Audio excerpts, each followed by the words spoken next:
ইংল্যান্ডের সান্ডারল্যান্ডে খেলা Cuba Mitchell যোগ দিলেন বসুন্ধরা কিংসে।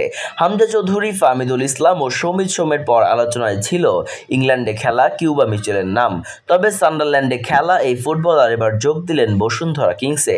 আগামী মৌসুমে কিংসের হয়ে খেলবেন এই ফুটবলার। বর্তমানে দেশের ফুটবলে শুরু হয়েছে নতুন জোয়ার।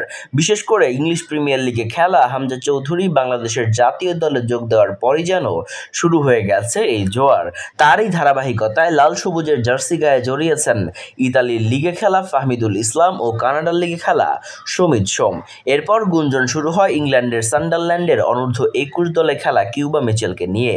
তাকে পেতে বাফুফে কাজ শুরু করে খুবই দ্রুত। গত মাসের শুরুতে বাংলাদেশি পাসপোর্টও পেয়ে যান এই ফুটবলার। এএফসি চ্যালেঞ্জ লিগের জন্য সোমবার 18 জুলাই ছিল নিবন্ধনের শেষ দিন। আর শেষ দিনেই কিউবা মিচেলকে রেজিস্ট্রেশন করিয়েছে বসুন্ধরা কিংস। বসুন্ধরা কিংসের সভাপতি ইমরুন হাসান সংবাদ মাধ্যমকে বলেন, কিউবা মিচেল বসুন্ধরা কিংসের হয়ে খেলবেন। 3-4 দিনের মধ্যে সে ঢাকায় আসবেন আশা করি। বয়সভিত্তিক পর্যায়ে ইউরোপের ক্লাবগুলোতে ফুটবলারদের সঙ্গে দীর্ঘমেয়াদী চুক্তি করা থাকে। তবে কিংসের সভাপতি বলেন, ধারে নয়, সে পুরোপুরি কিংসের খেলোয়াড়। ইউরোপের ক্লাব থেকে খেলোয়াড় আনতে হলে অনেক সময় রিলিজ ক্লজের জন্য বড় অঙ্কের অর্থ ব্যয় করতে হয়। তবে মিচেলের জন্য ঠিক কত টাকা ব্যয় করেছে কিংস সে ব্যাপারে এখনও জানা যায়নি।